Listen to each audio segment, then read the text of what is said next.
Hello aspirants, welcome back to the channel prepare with Khushboo Sharma. तो आज हम अपने पॉलिटी के सेशन को कंटिन्यू करेंगे और हमारा आज का टॉपिक है मेकिंग ऑफ द कॉन्स्टिट्यूशन। मतलब इंडिया का जो कॉन्स्टिट्यूशन है वो किस तरीके से बना। तो ये सब आज हम डिस्कस करेंगे। तो पहले हम जान लेते हैं इंडिया के कॉन्स्टिट्यूशन के कुछ फैक्ट्स। सबसे पहला क्या फैक्ट है हमारा? Indian Constitution comprises 448 articles in 25 parts and 12 schedules।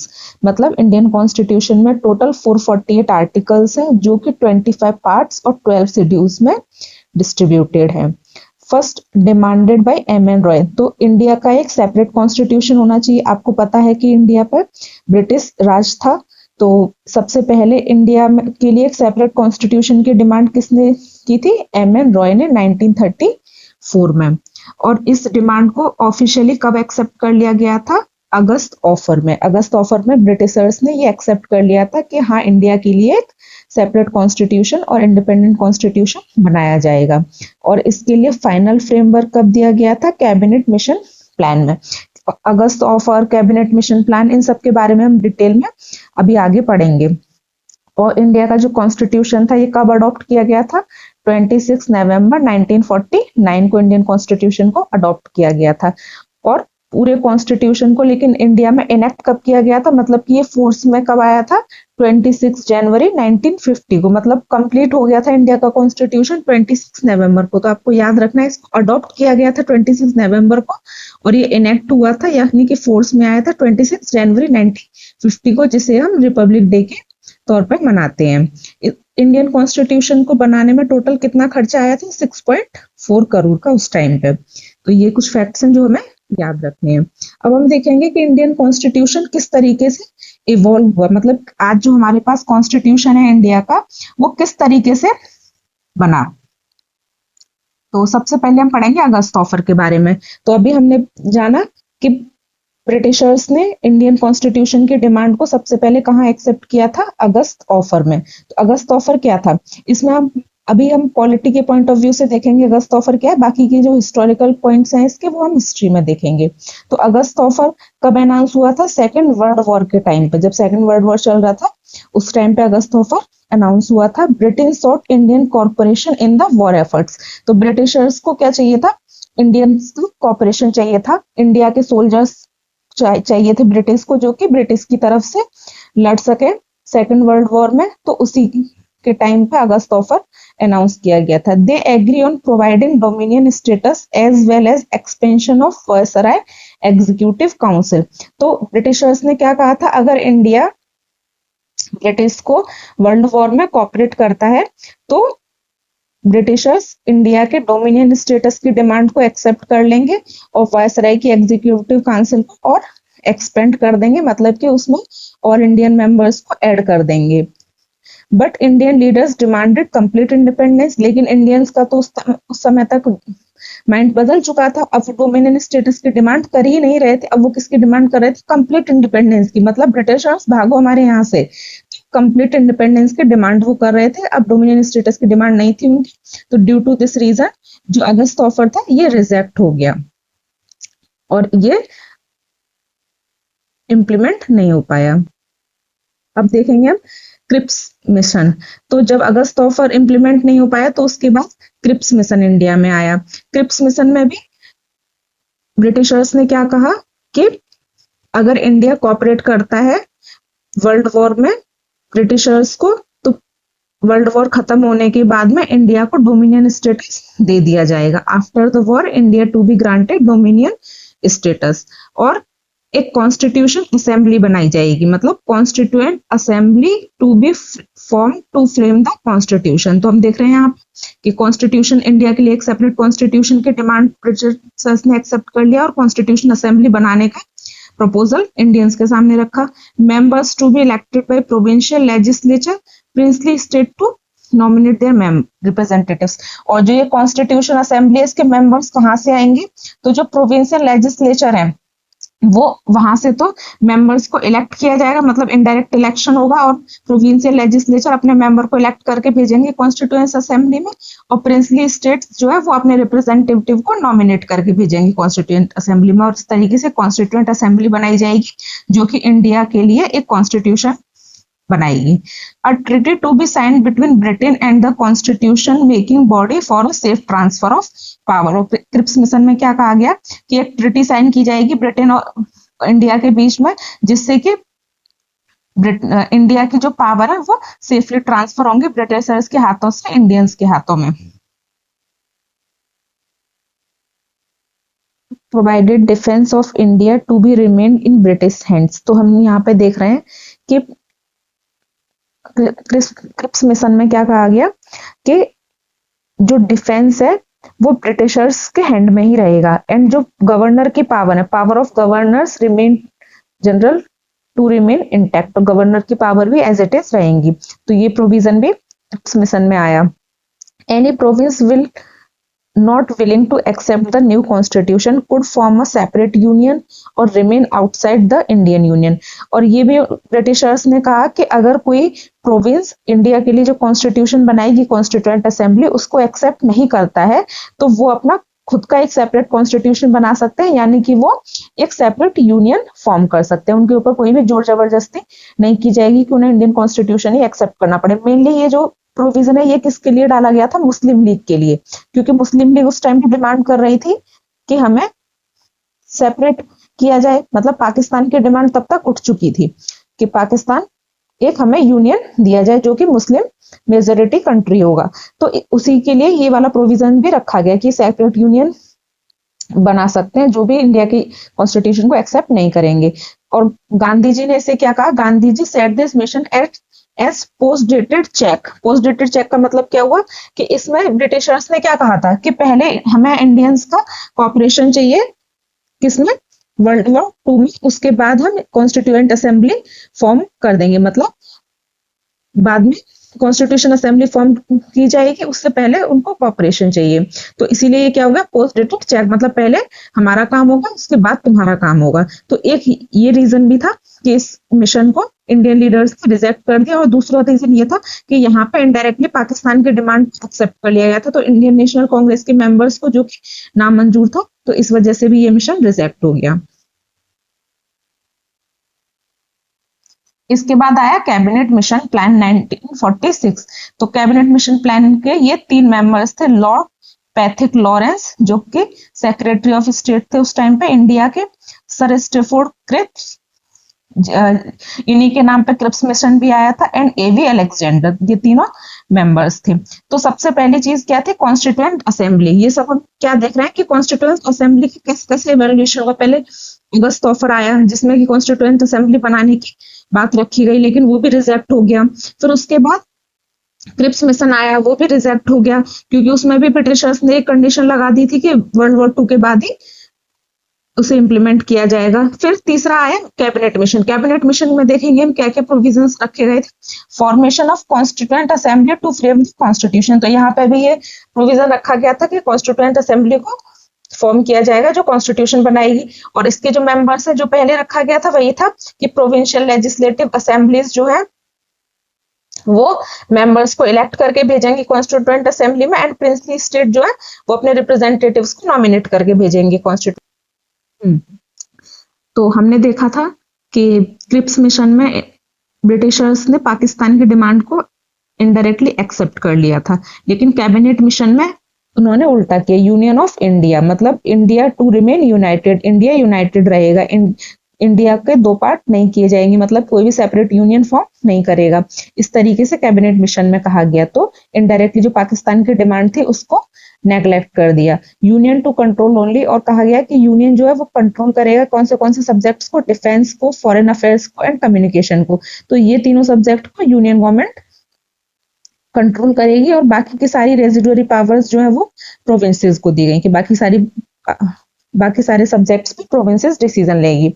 And इसके अंदर क्या कहा गया कि एक इंटरिम गवर्नमेंट का फॉर्मेशन होगा, मतलब कि जब तक कॉन्स्टिट्यूएंट असेंबली से बनने से लेकर के जब तक इंडिया इंडिपेंडेंट नहीं हो जाता तब तक के लिए एक इंटरिम गवर्नमेंट फॉर्म की जाएगी। इसके बारे में अभी हम आगे देखेंगे कि इंटरिम गवर्नमेंट क्या थी, कैसी थी और कब से ये लागू की गई थी, तो इसके बारे में हम देखेंगे। तो फॉर्मेशन ऑफ इंटरिम गवर्नमेंट का भी प्रोविजन कैबिनेट मिशन में दिया गया।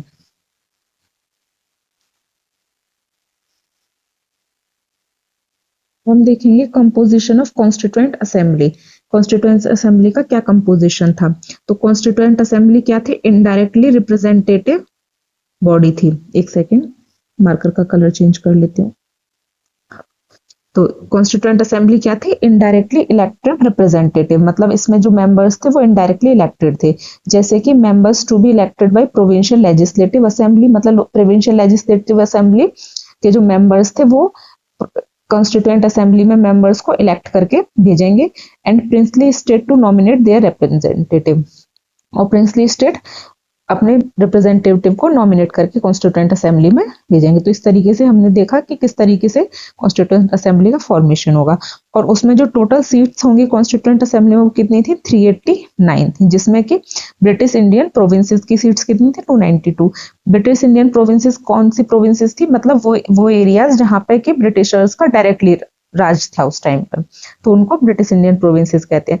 एंड प्रिंसली स्टेट की टोटल सीट्स थी 93। तो प्रिंसली स्टेट्स किसे कहते हैं? प्रिंसली स्टेट वो स्टेट्स थे जहां पे कि उस जगह के राजा का शासन होगा, राजा का या मतलब जो भी वहां का इंडिजीनियस इंसान है उसका शासन होगा, लेकिन वो ब्रिटिशर्स की पैरामाउंटेसी को एक्सेप्ट कर चुका है। मतलब कि ब्रिटिशर्स उसके इंटरनल अफेयर्स में दखलंदाजी कर सकते हैं और उसको ब्रिटिशर्स की बात माननी पड़ेगी। मतलब कुछ ट्रिटी ये लोग साइन करते थे जिसमें कि जो इंपॉर्टेंट सब्जेक्ट्स थे उन पर ब्रिटिशर्स की सलाह लिए बिना प्रिंसली स्टेट डिसीजन नहीं ले सकता था। एंड चीफ कमिश्नर्स प्रोविंसेस कौन सी थी? वो प्रोविंसेस जिन पर के ब्रिटिश गवर्नमेंट अपना चीफ कमिश्नर अपॉइंट करती थी और उसी के थ्रू वहां गवर्नेंस होता था। तो ऐसी उसके लिए कितनी सीट्स रखी गई? 4। एंड नेक्स्ट पॉइंट क्या है? Seats in provincial assembly allotted on a communal basis. तो जो प्रोविंशियल असेंबली को सीट्स अलॉट की गई थी वो किसके बेसिस पर गई थी? कम्युनल बेसिस पे, जिसमें कि जनरल सीट्स अलग थी, मुस्लिम सीट्स अलग थी और सिख के लिए सीट्स अलग से दी गई थी। जैसे आज के टाइम में भी हम देखते हैं, जैसे रिजर्वेशन है आज के टाइम में, रिजर्वेशन तो जो सीट्स होती है वो रिजर्व की जाती है एसटी कैटेगरी के लिए, एससी कैटेगरी के लिए। उस टाइम पे भी ऐसे ही सीट्स प्रोविंशियल असेंबलीज रिजर्व की गई थी। जनरल के लिए अलग थी, मुस्लिम के लिए अलग थी और सिख के लिए अलग सीट्स थी।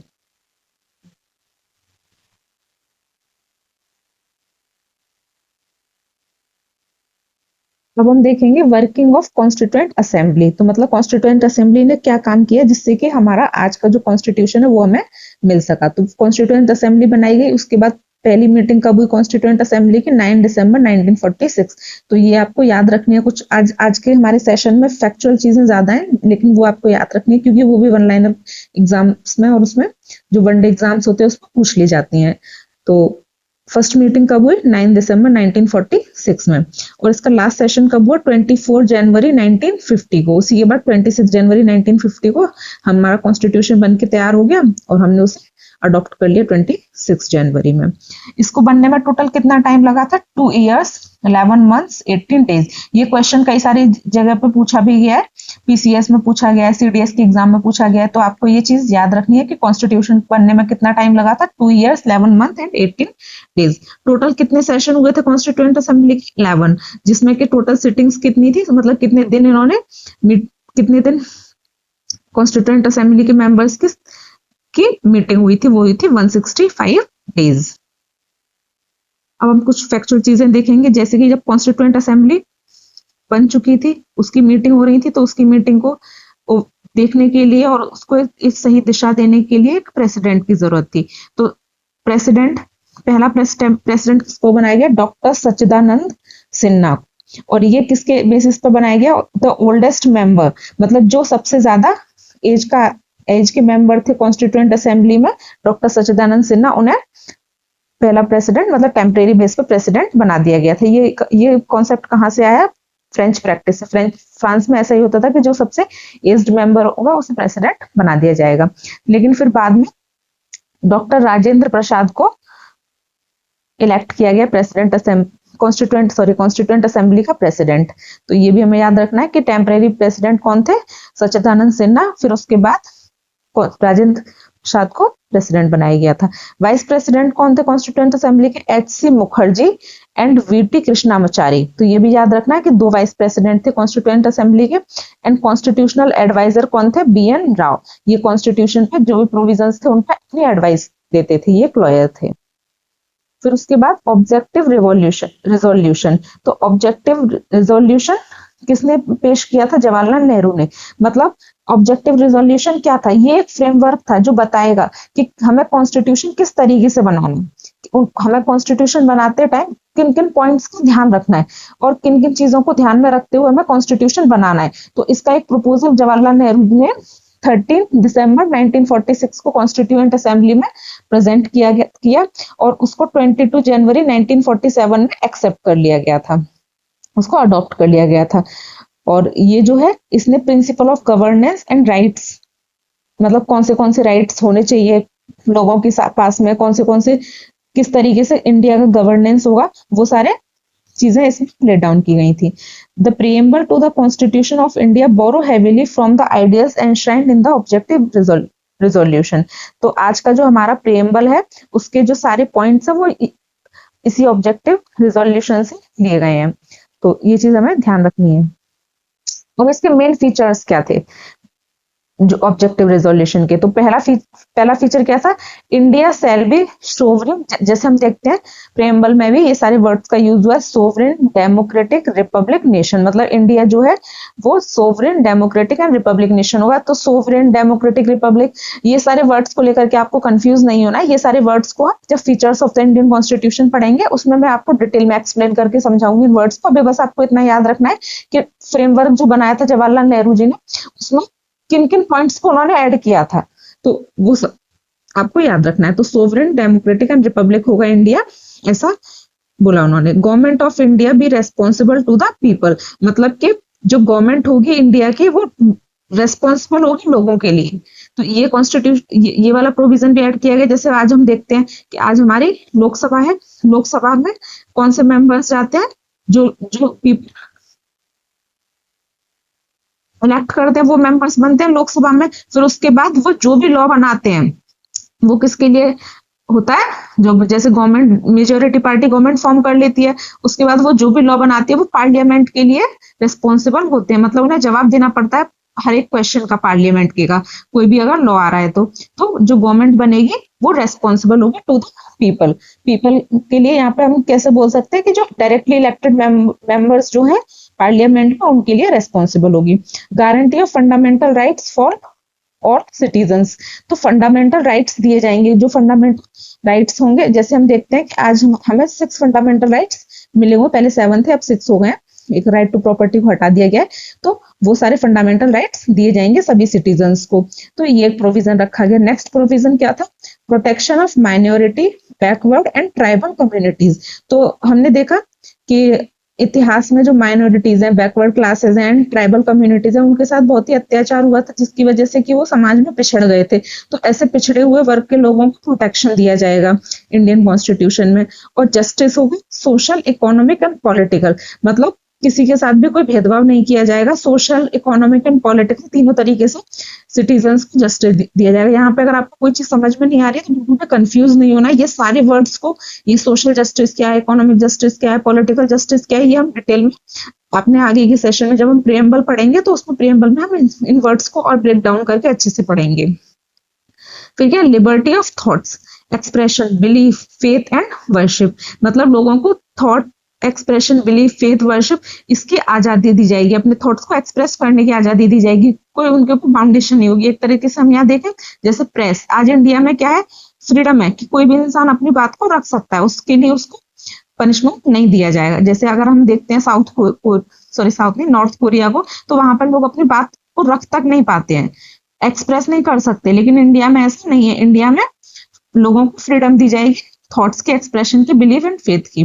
Promotion of equality of status and opportunity, तो ये प्रोविजन भी रखा गया कि equal opportunity and equal status लोगों को दिया जाएगा।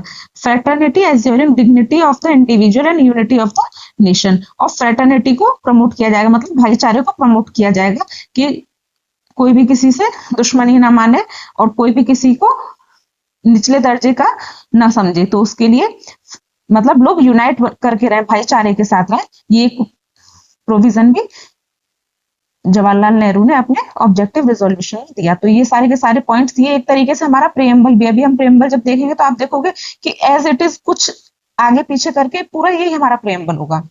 प्रेम्बल में हम और डिटेल में चीजों को देखेंगे। नाउ अब कॉन्स्टिट्यूएंट असेंबली में कुछ कमेटीज बनाई गई थी, जैसे डिफरेंट डिफरेंट काम के लिए, जैसे माइनॉरिटीज के लिए अगर कुछ राइट्स देने हैं तो कौन सी कमेटी उनके ऊपर डिस्कशन करेगी, फंडामेंटल राइट के लिए कौन सी कमेटी होगी, कॉन्स्टिट्यूशन की ड्राफ्टिंग के लिए कौन सी कमेटी होगी। तो इस तरीके से कुछ कमेटीज बनाई गई थी, जिसमें हमारी सबसे पहली और इंपॉर्टेंट कमेटी है ड्राफ्टिंग कमेटी, जो कॉन्स्टिट्यूशन को ड्राफ्ट कर रही थी। तो इसके टोटल 7 मेंबर्स थे। पहले कौन थे? Doctor PR. अम्बेडकर, जो कि इसके चेयरमैन थे। ये आपको ड्राफ्टिंग कमेटी के मेंबर्स को याद रखना है, क्योंकि ये क्वेश्चन भी एक बार आ चुका है और आने की पूरी पूरी पॉसिबिलिटीज है कि कॉन्स्टिट्यूएंट असेंबली के ड्राफ्टिंग कमेटी के कौन कौन मेंबर थे। तो बी.आर. अम्बेडकर जो चेयरमैन थे। सेकंड थे एन गोपालास्वामी अय्यर, एन गोपालास्वामी अय्यर। उसके बाद थे अलाडी कृष्णस्वामी अय्यर। चौथे थे K M Munshi and Mohammad Saadulla and थे बी.एल. मित्तर। बी.एल. मित्तर ने रिजाइन कर दिया था अपने इल हेल्थ के कारण, तो उन्हें किसने रिप्लेस कर दिया था? एन माधवा राव। तो बी.एल. मित्तर के बाद में N Madhava Rao drafting committee के मेंबर बने। उसके बाद डीपी खेतान। डीपी खेतान की डेथ हो गई थी 1948 में, तो डीपी खेतान किसने रिप्लेस किया था? टीटी कृष्णामाचार। तो डीपी खेतान की जगह पर टीटी कृष्णामाचार ड्राफ्टिंग कमेटी के मेंबर बने। और इसका फंक्शन क्या था कमेटी का? Draft the constitution of India. Now second हमारी इंपॉर्टेंट कमेटी कौन सी थी? Union powers committee. Union power, जैसे हम नाम से समझ रहे हैं कि ये यूनियन के जो पावर्स उनको डिफाइन करेगी। और इसके चेयरमैन कौन थे? Jawaharlal Nehru. Deal with subject and powers of union की, यूनियन को कौन सी पावर दी जाएंगी, कौन से सब्जेक्ट यूनियन लिस्ट में आएंगे, तो वो सबके लिए ये कमेटी बनाई गई थी। इसके चेयरमैन कौन थे? जवाहरलाल नेहरू।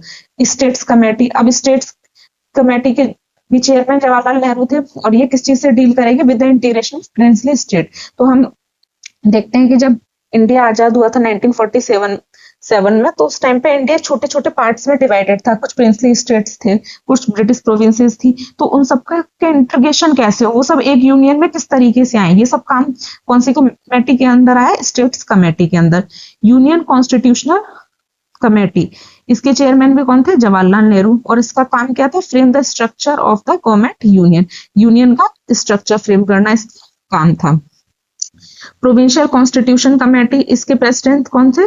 सॉरी, चेयरमैन कौन थे इसके?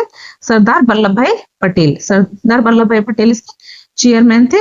एंड इसका काम क्या था? Dealt with provincial constitution. जो प्रोविंस का कॉन्स्टिट्यूशन है, मतलब कि प्रोविंसेस को कौन सी पावर दी जाएंगी, कौन से सब्जेक्ट्स में जिस पर कि वो अपने इंडिपेंडेंट डिसीजंस ले सकते हैं, वो सब कौन सी कमेटी डील करेगी उससे? Provincial constitutional committee. उसके बाद है advisory committee on fundamental rights, minorities and tribal areas. तो नाम से हमें पता चल रहा है fundamental rights, minority and tribal areas पर कौन सी कमेटी एडवाइज करेगी? ये। और इसके चेयरमैन कौन है? सरदार वल्लभ भाई पटेल। सरदार वल्लभ भाई पटेल इसके चेयरमैन थे। तो ये हमें ज्यादातर इसमें कमेटी का नाम है, उसका चेयरमैन याद रखना है। इसके ज्यादा आपको याद रखने की जरूरत नहीं, बस एक बार इसको रिवाइज करना और बार बार इसको रिवाइज करते रहना है। इसको याद नहीं करना है, रट्टा नहीं मारना है, बस रिवाइज करते रहोगे तो आपके दिमाग में बैठ जाएगा ये कि किस तरीके से कौन सी कमेटी के कौन से चेयरमैन थे। तो ये जो कमेटी थी, इसके अंदर कुछ सब कमेटीज भी थी, जैसे फंडामेंटल राइट्स सब कमेटी, जिसके चेयरमैन कौन थे? J B. Kripalani. And minority sub committee, इसके चेयरमैन कौन थे? J C. Mukherjee. North east frontier tribal area and Assam excluded and partially excluded areas sub committee, इसके चेयरमैन कौन थे? Gopinath Bardoloi. Excluded and partially excluded areas other than Assam sub committee, इसके chairman कौन थे? A V. Thakkar. तो ये आपको, वैसे ये इतना इंपॉर्टेंट नहीं है, बट एक बार फिर भी देख लेना, क्योंकि कुछ भरोसा नहीं है आज के क्वेश्चन कहाँ से पूछ लिया जाए। तो ये भी आपको एक बार देख लेना है। फिर उसके बाद कौन थी स्टीयरिंग कमेटी। स्टीयरिंग कमेटी के चेयरमैन कौन थे? Rajendra Prasad. And coordinated the work of various committee. अब इतनी सारी कमेटी है, सारी कमेटीज अपने अपने सब्जेक्ट पर वर्क करेंगे तो उनके वर्क को आपस में कोऑर्डिनेट करने के लिए भी कमेटी की जरूरत थी, तो उसके लिए स्टीयरिंग कमेटी बनाई गई। Now rules of procedure committee, उसके चेयरमैन कौन थे? डॉक्टर राजेंद्र प्रसाद। और इस कमेटी का क्या काम था कि जो कॉन्स्टिट्यूएंट असेंबली है उसके लिए रूल्स फॉर्मुलेट करना, मतलब वो किस तरीके से काम करेगी ये गाइड करना उसको। अब कुछ माइनर कमेटीज थी, तो ये माइनर कमेटीज के चेयरमैन भी हमें एक बार देख लेने हैं क्योंकि आजकल सब कुछ इंपॉर्टेंट है। Minor committees, committee on the function of the constituent assembly, कौन थे इसके chairman? G V Mavalankar. Committee on chief commissioners provinces, इसके चेयरमैन कौन थे? B Pattabhi Sitaramayya. House committee, इसके चेयरमैन कौन थे? Pattabhi Sitaramayya. Ad hoc committee on national flag, तो इंडिया के नेशनल फ्लैग भी तो डिसाइड किया जाना था, तो उसके चेयरमैन कौन थे? Doctor Rajendra Prasad. Finance and staff committee, इसके चेयरमैन कौन थे? राजेंद्र प्रसाद। ऑर्डर ऑफ बिजनेस कमेटी, इसके चेयरमैन कौन थे? K M Munshi. Credential committee, इसके चेयरमैन कौन थे? अलाडी कृष्णा स्वामी अय्यर। बस चेयरमैन एक बार देख लेना, इसको बार बार आप देखोगे ना तो ये अपने आप आपको याद होने लगेगा। Ad hoc committee on supreme court, इसके चेयरमैन कौन थे? एस वरदाचारी। ये एक असेंबली मेंबर नहीं थे लेकिन इस कमेटी के चेयरमैन थे। लिंग्विस्टिक प्रोविंशियल कमेटी, तो लिंग्विस्टिक प्रोविंशियल कमेटी के कौन थे चेयरमैन? एस के धर, ये भी एक असेंबली मेंबर नहीं थे। Expert committee on financial provision of the union constitution, इसके चेयरमैन कौन थे? नालिनी रंजन सरकार, ये भी असेंबली मेंबर नहीं थे। एडॉक कमेटी ऑन सिटीजनशिप, इसके चेयरमैन कौन थे? एस वरदाचार्य, जो कि असेंबली मेंबर नहीं थे। प्रेस गैलरी कमेटी, इसके चेयरमैन कौन थे? Ushanath Sen. Special committee to examine the draft constitution, chairman, इसके चेयरमैन कौन थे? जवाहरलाल नेहरू। तो ये तो हमें ये देखना है, कुछ इंपॉर्टेंट फैक्ट्स हैं, जैसे first person to address the constituent assembly, तो पहले पर्सन कौन थे जिन्होंने कॉन्स्टिट्यूएंट असेंबली को एड्रेस किया था? आचार्य जे बी कृपलानी। पहले ड्राफ्ट्समैन कौन थे कॉन्स्टिट्यूशन की पहले ड्राफ्ट्समैन कौन थे? S N Mukherjee. सिंबल क्या दिया गया था कॉन्स्टिट्यूएंट असेंबली को? एलिफेंट का। एंड सेक्रेटरी कौन थे कॉन्स्टिट्यूएंट असेंबली के? H V R Iengar. Calligrapher of the Indian constitution, मतलब इंडियन कॉन्स्टिट्यूशन किसने अपने साफ साफ शब्दों में लिखा है, तो वो है Prem Behari Raizada. The original version was beautified and decorated by artist from Shanti Niketan. जो ओरिजिनल वर्जन है कॉन्स्टिट्यूशन का वो किसने डेकोरेट किया है? शांति निकेतन के आर्टिस्ट है कौन? नंदलाल बोस एंड ब्योहार राम मनोहर सिन्हा। तो इन्होंने कॉन्स्टिट्यूशन के फर्स्ट वर्जन को डेकोरेट किया। अब हिंदी में जो कॉन्स्टिट्यूशन है उसकी कैलीग्राफी किसने की, मतलब उसको किसने लिखा है? वसंत कृष्ण वैद्या। एंड डेकोरेट किसने किया? नंदलाल बोस ने। तो हिंदी वर्जन को भी और इंग्लिश वर्जन को भी, दोनों ही वर्जन को किसने डेकोरेट किया? नंदलाल बोस ने। The speech known as grammar of anarchy was made by doctor B R Ambedkar in constituent assembly on 25 November 1949 while presenting the Indian draft constitution of approval. मतलब जब इंडिया का कॉन्स्टिट्यूशन अप्रूव हो गया था उसके बाद नवंबर 25 1949 को एक स्पीच दी थी डॉक्टर बी आर अम्बेडकर ने, जिसका नाम क्या रखा था? Grammar of anarchy. Grammar of anarchy के नाम से उस स्पीच को जाना जाता है, जिसमें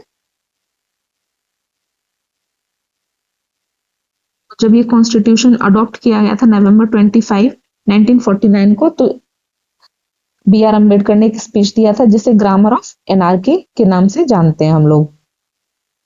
कुछ दूसरे फंक्शंस भी थे कॉन्स्टिट्यूएंट असेंबली के जो कॉन्स्टिट्यूएंट असेंबली ने परफॉर्म किए, जैसे it adopted the national flag on July 22 1947। तो जुलाई 22 1947 में नेशनल फ्लैग को अडॉप्ट किया। It ratified the India's membership of the Commonwealth in May 1949। तो हमें ये बात पता है कि जो कॉमनवेल्थ है उसमें पहले क्या था कि वही सारे कंट्रीज उसके मेंबर थे जो कि ब्रिटिशर्स के कंट्रोल में थे, मतलब ब्रिटिशर्स की सुप्रीमेसी जिन कंट्रीज पे थी वही इसके मेंबर थे। अब इंडिया तो आजाद हो गया था, मतलब ब्रिटिशर्स की सुप्रीमेसी इंडिया से जाने वाली थी और इंडिया कॉमनवेल्थ का मेंबर रहेगा, तो मतलब इंडिया ब्रिटिशर्स को अपने ऊपर मान रहा है, ब्रिटिशर्स को अपना हेड मान रहा है। तो इस चीज को कॉन्स्टिट्यूएंट असेंबली ने रेटिफाई किया और क्या कहा कि इंडिया रिपब्लिक कंट्री रहेगा, मतलब ब्रिटिश किंग की सुप्रीमेसी नहीं रहेगी इंडिया के ऊपर, और इंडिया कॉमनवेल्थ का मेंबर भी रहेगा। तो ये कंडीशन बाद में लंदन में भी इस चीज को अप्रूव किया गया कि हाँ इंडिया रिपब्लिक भी रहेगा और जो किंग है वो सिर्फ एक सिंबॉलिक हेड रहेंगे और कॉमनवेल्थ का मेंबर भी रहेगा इंडिया। तो इस चीज को रेटिफाई किया था इंडिया की मेंबरशिप को Commonwealth. It adopted the national anthem, जो हमारा आज का नेशनल एंथम है जनगण मन, उसको कब अडॉप्ट किया गया था? 24 जनवरी 1950 को। It adopted the national anthem and national song on 24, तो ये तो हमने देख लिया नेशनल एंथम को अडॉप्ट किया गया था। एंड नेशनल सॉन्ग कौन सा है ये आप मुझे कमेंट बॉक्स में बताइए, और उसको कब अडॉप्ट किया गया था? 20 जनवरी 1950 को। It elected doctor Rajendra Prasad as the first president of India. ये हम देख चुके हैं कि पहले सॉरी तब तो हमने प्रेसिडेंट देखा था कॉन्स्टिट्यूएंट असेंबली, लेकिन इंडिया का भी पहला प्रेसिडेंट किसको इलेक्ट किया गया? डॉक्टर राजेंद्र प्रसाद। कॉन्स्टिट्यूएंट असेंबली ने पहला प्रेसिडेंट डॉक्टर राजेंद्र प्रसाद को इलेक्ट किया था। तो अब हम देखेंगे क्रिटिसिज्म ऑफ कॉन्स्टिट्यूएंट असेंबली। अब तक हमने देखा कि कॉन्स्टिट्यूएंट असेंबली बनाने का प्रोविजन कैसे आया, जैसे अगस्त ऑफर में एक्सेप्ट कर लिया गया था, लेकिन फिर कैबिनेट मिशन प्लान में फाइनली ये डिसाइड कर दिया गया कि कॉन्स्टिट्यूएंट असेंबली किस तरीके से इंडिया में बनाई जाएगी, और तब तक एक इंटरिम गवर्नमेंट होगी जो इंडिया के गवर्नेंस देखेगी। ये डिसाइड हुआ, उसके बाद कॉन्स्टिट्यूएंट असेंबली बनी, उसका क्या कंपोजिशन था ये हमने देख लिया। अब उसने और क्या क्या काम किए कॉन्स्टिट्यूशन बनाने के अलावा वो भी हमने देख लिया। उसमें कौन सी कमेटीज थी, कौन सी सब कमेटीज थी, उनके कौन चेयरमैन थे, वो सारी चीजें हमने देख ली। अब हम देखेंगे कि ये जो कॉन्स्टिट्यूएंट असेंबली बनाई गई थी, इसका जो क्रिटिसिज्म किया जा रहा था उस टाइम पे, उसके क्या क्या पैरामीटर्स थे, उसके क्या क्या फैक्टर थे। तो सबसे पहला क्या था, लोगों ने कहा कि ये होली रिप्रेजेंटेटिव बॉडी नहीं है। तो हमने देखा कि कॉन्स्टिट्यूएंट असेंबली के जो मेंबर थे उसमें प्रोविंसेस ने तो अपने मेंबर्स को इनडायरेक्टली इलेक्ट करके भेजा था, एंड प्रिंसली स्टेट्स ने अपने मेंबर्स को नॉमिनेट करके भेजा था। मतलब कि इंडिया के सभी मेंबर्स का रिप्रेजेंटेशन उस नहीं था, कुछ पर्टिकुलरली इलाइट लोगों का रिप्रेजेंटेशन था उसमें। तो इसीलिए इस क्रिटिसाइज किया गया एलिटिस्ट बोल करके कि इसमें सिर्फ इलाइट लोग हैं, जो पैसे वाले हैं, जो सोसाइटी में ऊंचे दर्जे के लोग हैं, वही इस असेंबली में मेंबर थे। तो इसको इस बेसिस पर क्रिटिसाइज किया गया। दूसरा, dominated by member of Indian national Congress. तो हमने देखा कि कॉन्स्टिट्यूएंट असेंबली में टोटल कितनी सीट थी? 389, जिसमें से कि 208 सीट्स किसकी थी? इंडियन नेशनल कांग्रेस की। तो हम देख रहे हैं कि मेजोरिटी सीट्स किसकी है? इंडियन नेशनल कांग्रेस की। तो इंडियन नेशनल कांग्रेस ही इसको डोमिनेट कर रही थी, और वही मतलब एक तरीके से आप ये समझ सकते हो कि एक पार्टी थी इंडियन नेशनल कांग्रेस जिसने कि इंडिया का पूरा कॉन्स्टिट्यूशन बनाया, और ये बात सही भी है। तो ये भी एक क्रिटिसिज्म था इसका। Not a sovereign body initially. Constituent assembly starting में सोवरेन बॉडी नहीं थी, क्योंकि 15 अगस्त 1947 तक इंडिया के ऊपर ब्रिटिश अथॉरिटीज का ही राज था, और जब तक ब्रिटिश अथॉरिटी का राज था तो कॉन्स्टिट्यूएंट असेंबली ब्रिटिशर्स के की निगरानी में काम कर रही थी। तो ये फुली सोवरेन बॉडी नहीं थी। इंडिया फुली सोवरेन कंट्री कब बना था? 15 अगस्त 1947 के बाद, उससे पहले सोवरेन बॉडी नहीं थी ये। इसके बाद हमारा पॉइंट है टाइम कंज्यूमिंग। हम देखेंगे कि इंडिया के जो कॉन्स्टिट्यूशन को बनने में सबसे ज्यादा टाइम लगा। आप अदर कंट्रीज में देखोगे, हम अदर कंट्रीज के कॉन्स्टिट्यूशन से भी इंडिया के कॉन्स्टिट्यूशन को कंपेयर करेंगे, तो अदर कंट्रीज के कंपेयर में इंडिया में एक बहुत ही लेंथी कॉन्स्टिट्यूशन बनाया गया, और उसको बनाने में बहुत ज्यादा टाइम लगा, जैसे 2 years 11 month एंड 18 days बनाने में लगे। तो ये बहुत ही टाइम कंज्यूमिंग प्रोसेस था। Borrowed provisions, many provisions taken from foreign countries. हमारे कॉन्स्टिट्यूशन में बहुत सारे प्रोविजंस है जो बाहर से लिए गए, जैसे यूके से हमने पार्लियामेंट्री सिस्टम का प्रोविजन लिया है, और भी बहुत सारे प्रोविजन लिए हैं हमने यूके से, तो वो भी हम एक अलग सेशन में देखेंगे। यूएसए जैसे फंडामेंटल राइट्स का कॉन्सेप्ट हो गया, प्रीएम्बल का कॉन्सेप्ट हो गया, ये हमने यूएसए से बोरो किया है। आयरलैंड जैसे हमारे कॉन्स्टिट्यूशन में डीपीएसपीज है, डीपीएसपीज के बारे में भी हम देखेंगे अभी। तो आयरलैंड से वहां ये प्रोविजन लिया गया डीपीएसपी का। तो क्या है कि बहुत सारे प्रोविजन है जो बोरो किए गए हैं इंडियन कॉन्स्टिट्यूशन में दूसरे कंट्रीज से। तो इसीलिए इसको क्या क्रिटिक्स ने इसको क्या नाम दिया? बैग ऑफ बोरोइंग्स कि इंडियन कॉन्स्टिट्यूशन क्या है, बैग ऑफ बोरोइंग्स है। एंड हम देख रहे हैं कि जो कॉन्स्टिट्यूएंट असेंबली थी उसमें कम्युनल रिप्रेजेंटेशन भी था, मतलब सीट को 3 पार्ट्स में डिवाइड किया था, जनरल की, मुस्लिम की और सिख की। तो ये कम्युनलिज्म को आगे प्रमोट कर रहा था। तो इसीलिए ये एक कॉन्ट्रडिक्शन था नेशनल यूनिटी, मतलब नेशनल यूनिटी को शो नहीं कर रहा था, ये लोगों को डिवाइड कर रहा था, मुस्लिम सिख इन सबको। तो ये भी एक क्रिटिसिज्म हुआ इसका। इसके बाद आता है इंटरिम गवर्नमेंट। इंटरिम गवर्नमेंट हमने देखा था कि जब कॉन्स्टिट्यूएंट असेंबली फॉर्म हुई उसी टाइम पे एक इंटरिम गवर्नमेंट भी फॉर्म हुई। तो ये कब फॉर्म हुई थी? 2 सितंबर 1946 में। और इसको हम किस नाम से और जानते हैं? Provisional government, also known as provisional government of India. और इसने कब तक फंक्शन किया था? 15 अगस्त 1947 तक, मतलब जब तक इंडिया आजाद नहीं हुआ था तब तक इंडिया का गवर्नेंस कौन कर रहा था? Interim government. और इसमें टोटल 15 मेंबर्स थे। अब हम देखेंगे कि उस टाइम पे जो मेंबर्स थे उनको किस किस को क्या क्या पोर्टफोलियो दिए गए थे। तो ये भी हमें थोड़ा सा याद रखना है कि इंटरिम गवर्नमेंट में कौन से इंसान को कौन सा पोर्टफोलियो दिए गए थे। तो जवाहरलाल नेहरू के पास क्या क्या पोर्टफोलियो थे? Vice president of executive council, ये एक वाइस प्रेसिडेंट थे एग्जीक्यूटिव काउंसिल के। And external affair and Commonwealth relations, ये किसको दिया गया था? जवाहरलाल नेहरू को। सरदार वल्लभ भाई पटेल को होम मिनिस्ट्री दी गई थी and information and broadcasting ministry दी गई थी। डॉक्टर राजेंद्र प्रसाद को दिया गया था food and agriculture. John Mittal को फाइनेंस का पोर्टफोलियो दिया गया था। जगजीवन राम को लेबर का दिया गया था। सी गोपालाचारी को एजुकेशन एंड आर्ट्स का दिया गया था। Syed Afzal Ali post and air का दिया गया था। बलदेव सिंह को डिफेंस का दिया गया था। सर जोगिंदर सिंह को हेल्थ का दिया गया था। सर आर के सनमुखम को कॉमर्स का दिया गया था। असफ अली को रेलवे एंड ट्रांसपोर्ट का दिया गया था। इब्राहिम इस्माइल चुंद्रिगर, ये मुस्लिम लीग के मेंबर थे जिन्होंने बाद में ज्वाइन किया था। पहले तो काफी अपोज किया था मुस्लिम लीग ने कॉन्स्टिट्यूएंट असेंबली का, लेकिन बाद में फिर कॉन्स्टिट्यूएंट असेंबली को ज्वाइन कर लिया था मुस्लिम लीग ने। तो इनको दिया गया था कॉमर्स का। लियाकत अली खान को फाइनेंस का दिया गया था, ये भी मुस्लिम लीग के मेंबर थे। Now Indian independence act. तो इंडिया आजाद हो गया, इंटरिम गवर्नमेंट का काम खत्म हो गया। तो इंडियन इंडिपेंडेंस एक्ट में क्या क्या प्रोविजन रखे गए? पहला तो ये माउंटबेटन प्लान पर बेस्ड था। माउंटबेटन प्लान क्या था ये देखेंगे हम। ये चलो माउंटबेटन प्लान को हम हिस्ट्री में डिस्कस कर लेंगे। अभी आप ये जान लो कि ये माउंटबेटन प्लान बेस्ड था। और इसमें क्या होगा कि ब्रिटिश के रूल को इंडिया में एंड कर दिया जाएगा and India declared as an independent and sovereign state from 15 August 1947। मतलब 15 अगस्त 1947 से इंडिया आजाद हो जाएगा। Partition of India.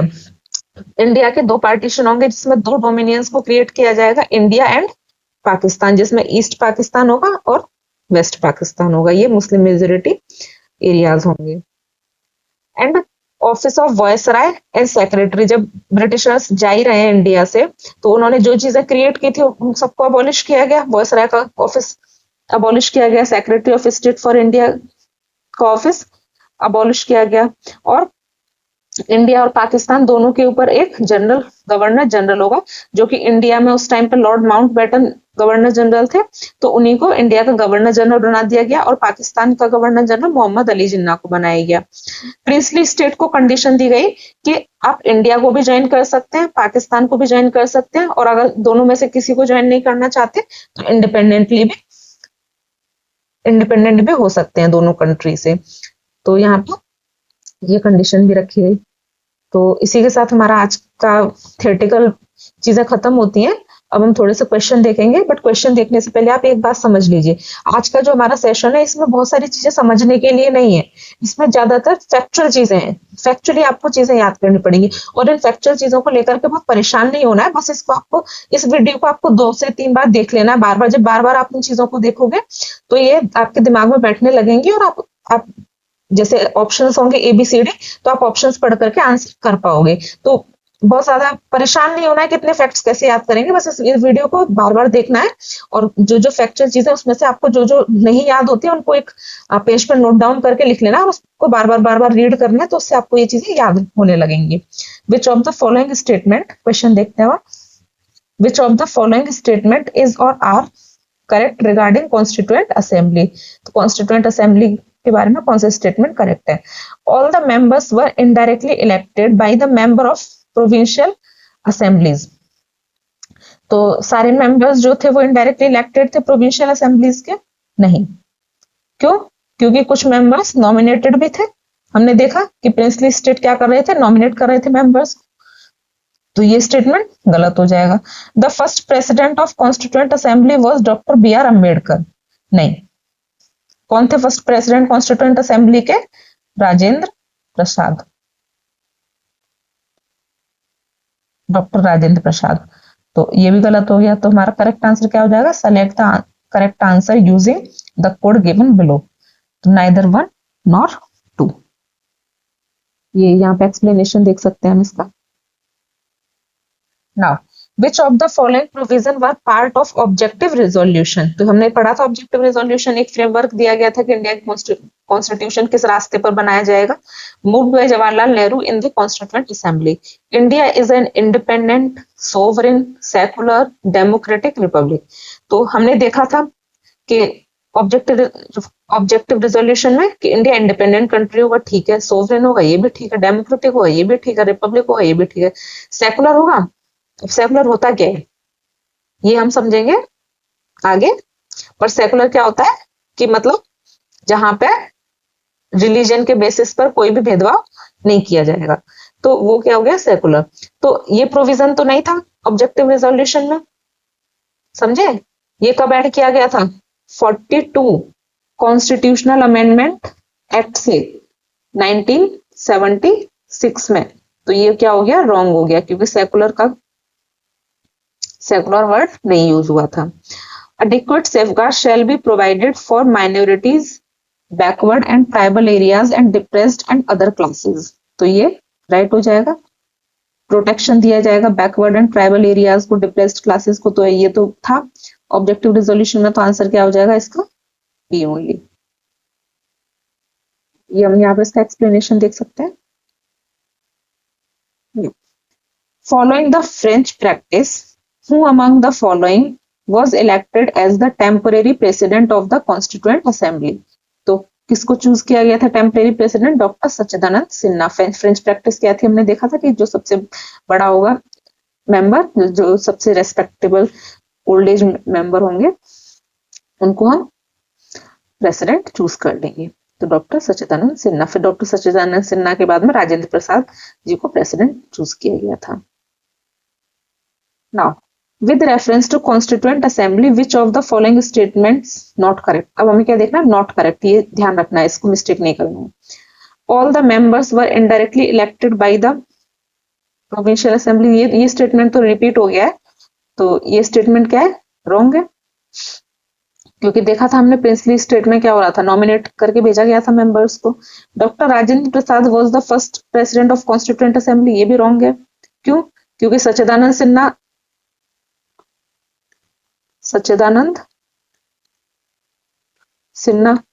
प्रेसिडेंट थे पहले, डॉक्टर राजेंद्र प्रसाद नहीं। Women was comprised 1/10 of the member of constituent assembly. तो ये भी रॉन्ग हुआ, क्योंकि पूरी की पूरी कॉन्स्टिट्यूएंट असेंबली में कितने मेंबर्स थे? 15 मेंबर्स, और ये लगभग 4% के आसपास होता है।